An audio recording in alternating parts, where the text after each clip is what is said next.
Hi everyone, today we will talk about how to fix or how to solve Facebook professional mode option not showing.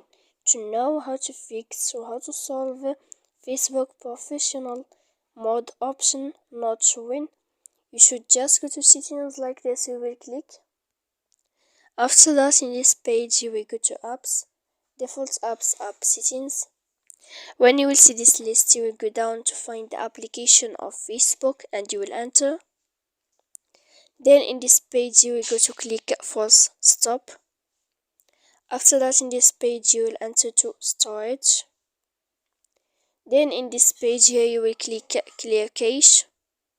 After that you will go to click clear data, and then you can update your application.